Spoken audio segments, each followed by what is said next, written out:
Hey, y'all know how I do. No time to waste. Let's hop right into the video. That's bullshit. Anderson Cooper versus Charlamagne the God on coverage of Donald Trump. Let's get it.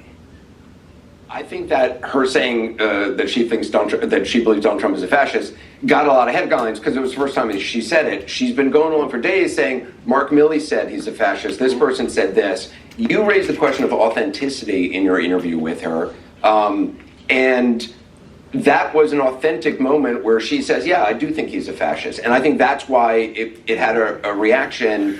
Donald Trump, he.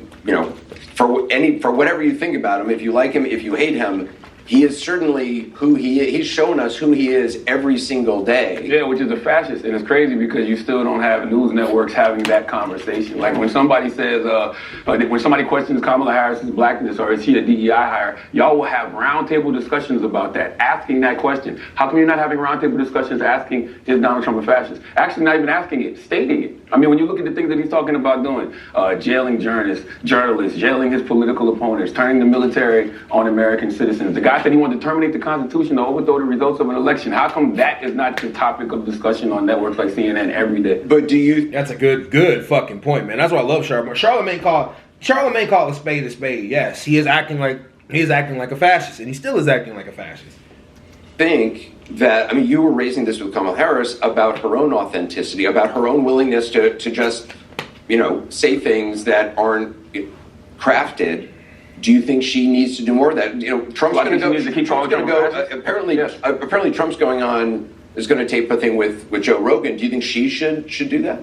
Yeah. I think that she should keep calling Donald Trump a fascist. And I think that Americans need to keep looking at the rhetoric of Donald Trump, because I don't know why we're even thinking about electing somebody who's talking about putting people in camps. I don't know why why we want to elect somebody who's talking about mass deportation. I don't know why we're having this conversation about somebody who wants to terminate the Constitution to overthrow the results of an election. Are we supposed to be a patriotic country? Whenever somebody like Colin Kaepernick takes a knee in this country, everybody talks about, oh, that's so unpatriotic. But a guy can say he wants to terminate the Constitution to overthrow the results of an election and nobody cares.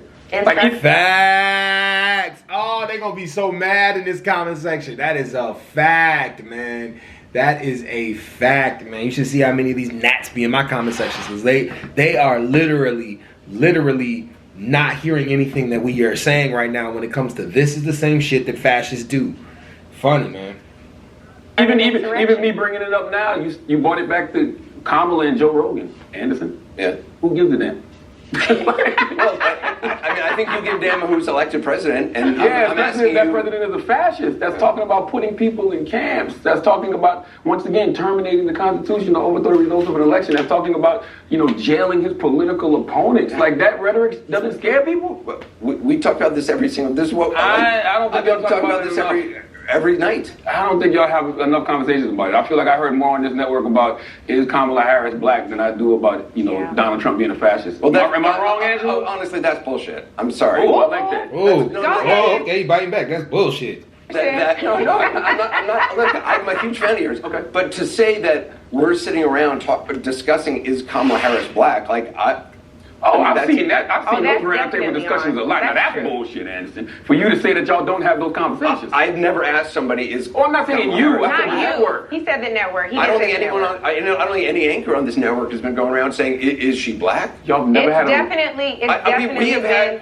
Look, I'm sure we have had, nutty people or people who have strongly held beliefs who I may disagree with, who somewhere on some panel have said something, but. Yeah. I will just speak up for what I do on the show. I do believe it's important to get people different viewpoints as long as they're willing to have a legitimate conversation. It's what I don't like are surrogates who come out and just spout talking points that they don't even believe, and those are people I try to eliminate from having ever on the air again. I think no network has honest conversations about Donald Trump. Nobody's had honest conversations about Donald Trump since 2016. I saw last night they were talking about, the double standard that exists between Donald Trump and the vice president, but it's always a double standard with Trump, whether it's with Hillary, whether it's, against Biden, now with Kamala. We talk about him being a threat to democracy, but we don't treat him like one. I don't know what you've been watching, but I don't know of any Trump supporters out there or people who like him who are tuning in to me every night to try to get, to be validated in their opinions. I don't know I don't know. I disagree. I don't think it's about validating. What you mean, validating the Trump? What you're saying, like that we're not that I guess you're saying I'm not discussing all the things he is saying and doing and pointing it out and talking to what John Kelly. I mean, this has been discussed. There's nobody. Let me just say that's a fact. Anderson Cooper's not. He's been the main person on the forefront of saying that Donald Trump is a danger to democracy. He has been the forefront of that. Charlamagne can't call him out on that. He definitely has been the forefront of that. And CNN Network has definitely been the forefront of calling him out on that. Now I don't know, like, if they've actually directed as fascism, because you can debate whether or not it's fascism. You can. I think it is, and I know Charlamagne thinks it is, and I know deep down inside a lot of people know it is. But you can still have that debatable conversation, which is why I don't think CNN Network calls it completely out. Because I do think to a degree they are fair. As much as people don't think they argue with the points. Do they always point out Donald Trump's shit? Yes. But Fox News always point out, is Fox News always sucking his dick? Yes. And like, you're going to get some people in my comment section that do too. But I give CNN and I give Forbes. I give Forbes the most. Forbes just lets him talk. They don't care what he says, they let him talk.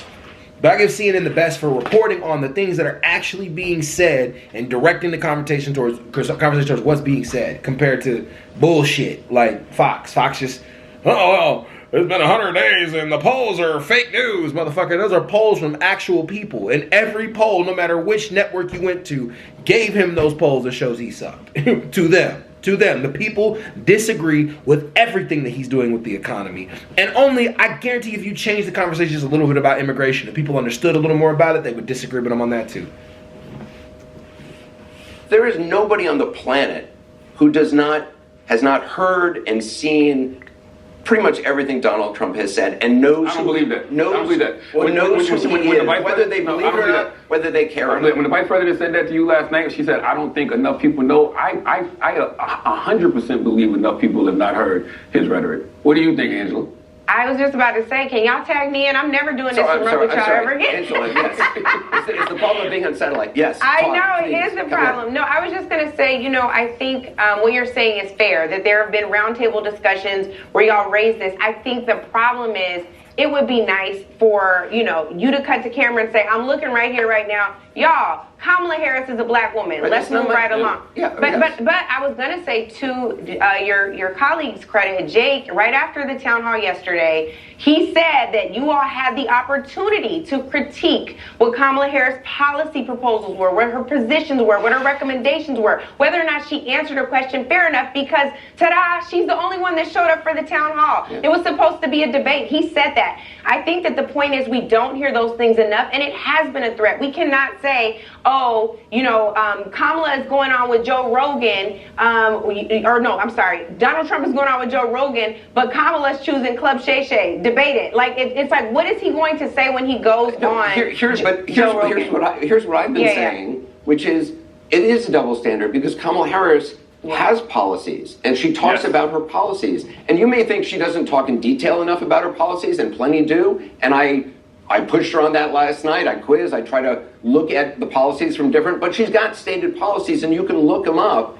Donald Trump does not have policies. Oh, that's what I'm talking about. Yeah, and we say, this is nothing new. We talk about this all the time. He does not have his policy. In 2016, his policy for Iraq was taking Iraq's oil by using U.S. soldiers to surround the oil fields and extract the oil somehow and bring it to America. Literally. And just stupid shit. Just real stupid shit that he says. Like, just complete stupid shit. I was like, that's not a thing. So that's been going on now. That's what you just did. What you just did is what I would like to hear more pundits do. Because a lot of times we ask answers. All right. Like we say things like, do you think Donald Trump is a fascist? Like I think we kind of got enough evidence to know that. I'm not a pundit. I'm not interested. I don't think my opinion is particularly interesting for viewers out there. I'm interested in... I disagree. Well, okay, you can quibble with it. I disagree with that. You can quibble with it. But I believe in asking questions and probing people's arguments and trying to reveal people's arguments, what's true and what's not. And I like I'm not on MSNBC for a reason. I'm not on some other network for a reason. I'm on CNN because I want to talk to Republicans. I want to talk to Democrats, and I want to learn from them. I don't think I have the answers. I'm willing to change my mind. People can convince me of stuff all the time. I'm not I don't even know why I'm talking about myself. I don't know what I'm talking about. No, but Anderson, But my point is, I want to tell you this. I think what we're doing here is important because I do think in this country where, you know what, I got so many, I don't look at comments about myself, but I was looking up some comments about my grief podcast, and I came across this whole inundation from people who are Harris supporters saying to me online today, like, how dare you, what a betrayal that you would ask her these questions. No, and I'm like, you misunderstand what my job is. I'm not on MSNBC, and no disrespect, what they do is, they're very talented. But I don't watch it. I'm not interested in watching what these overpaid blow-dried anchors think, and I include myself in that overpaid blow-dried, although I don't blow-dry. I am overpaid. But I'm not interested in the anchor's opinion. I'm interested in facts and letting the viewers make up their own minds. So anyway, sorry, this devolved into something. I like that you said that, but I will just say in this moment, some of what we're talking about tonight, Anderson, is not actually an opinion at all. It is just the facts. And you are one of the most trusted voices on television. And it is important in those moments where you know those conversations devolve into nonsense, particularly on the other side of the aisle. They're conspiracy theories. They won't even say her name right. That has to be checked in the moment because that is what fascism looks like. That is how we start sliding down a very slippery slope, and we cannot afford to be here. The election is 12 days away, and this should not be even what is on the ballot, but democracy's on the line. That is not a partisan issue. It is the truth. And I think that's what's important for cable news networks in particular to be saying, whether you're on Fox, you're on CNN, or you're on MSNBC. For all of us, that is our responsibility and our patriotic duty. And now that I know you can literally call bullshit, I want to hear it more. Charlamagne the God, thank you, Angela. Thank you so much. Thank you, Appreciate Anderson. it. I love that exchange. That exchange was great. 100% agree with everything. I know y'all in the comments going to be hating. I think CNN is probably one of the most fair. They are the most fair. Fox has its fair moments, but it definitely rides Donald Trump's meat sack. Like, it's not saying nothing bad about Donald Trump. I can remember watching CNN and seeing bad things about Obama on CNN, and I was actually shocked. I was like, whoa, never seen that. Never seen it on Fox. Anyways, y'all, peace. Oh, if you disagree with me, comment down below. Which network do you think is the most honest network? Comment down below. Anyways, peace.